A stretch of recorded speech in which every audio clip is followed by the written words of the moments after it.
Hey everybody, Matt Quinn alongside Chumlee. Chum, how are you, man? I'm amazing. Me too. One of my favorite things to do, go over cards with you. I can't get any better, especially when you have some cool vintage Wizards of the Coast produced Pokemon cards in front of us. So Chum, you brought some really cool stuff from the E-sets. This stuff was not easy to get. Some of it easier than others, but I spent a lot of time collecting all this stuff. Many years it took. Yeah, I mean, these kind of cards you just don't find, out in the wild very often, especially in higher grades. I see some pristines in here, some beautiful quality cards. And speaking of pristines, we have this beautiful Mewtwo right here from Expedition. I mean, Mewtwo is one of the most powerful Pokemon out there, and I think I saw a Mew over there too, right? Yeah, I think the Mew is right here. And I mean, for such a little Pokemon, he sure packs a big punch. He does. I mean, it's amazing, seeing these cards in front of us and just how, like, okay, we got to do something different. So they changed the frame of the card completely. Obviously, they had the e-reader set up, for the Nintendo thing. It's pretty cool to see these cards almost in completion. Like, you have so many of these cards, pretty much complete sets for all the big ones, your Expedition, from Skyridge, all those big sets. So yeah, Expedition, Skyridge, Aquapolis, all these e-reader series are absolutely my favorite cards. I know it's kind of like a hit or miss thing, right? A lot of people don't like the kind of yellow border, the E-border around it, but the people who do really love it. And for me, it's my favorite style of Pokemon card ever. There's no English card I enjoy collecting more than the E-Series cards. Also, they were pretty low print. Yeah, very low print. I mean, this is one of the times in Pokemon's history where, the craze was going downhill, And now it's, you look back at these and cards that had lower print runs, like these cards are just so hard to get, so tough to find.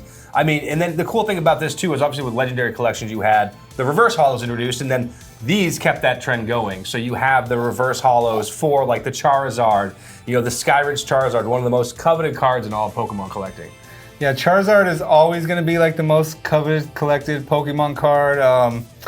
I still think it should be Psyduck. Yeah. Or maybe Pikachu, but people love them some Charizards. They do love them some Charizards. Psyduck with Mr. Headache, I love him too. Yeah, I like all different types of Pokemon. I love my Psychic Pokemon, obviously my Water type, but Psyduck, he is a Water type, and I just love Psyduck because the original anime, Misty goes to throw it out, she wants to get Starmie or something like that, and out waddles Psyduck. Yes, Psyduck. So I just always thought that was hilarious and funny, and it's one of the reasons that Psyduck is always top of the platform for me. I can respect that, and obviously you get your legendary Pokemon too, so like Lugia, this Lugia card, from Aquapolis is just one of the most coveted cards. Very tough to get in high grade too.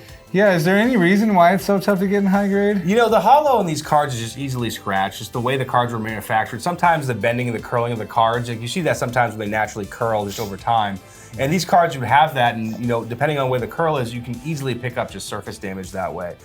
This card here, 6'5", sure, it's got some small handling defects and stuff like that, but still very appealing. I like how you're not just seeking out just the top of the pop. This set can be collected in cool cards like this 6'5" card here, other grades as well. I mean, all these cards are going to come from absolutely pristine to beat as much as you can think.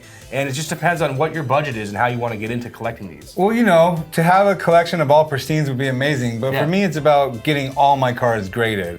From, some cards you're going to get 10s and some you're going to get pristine 10s, but I have a Charizard over here in a 7.5 and I love that card just as much as I like any of these other cards. It's not actually always about the number grade on the slab. Sometimes it's about encasing the card and remembering the journey that you took to get there.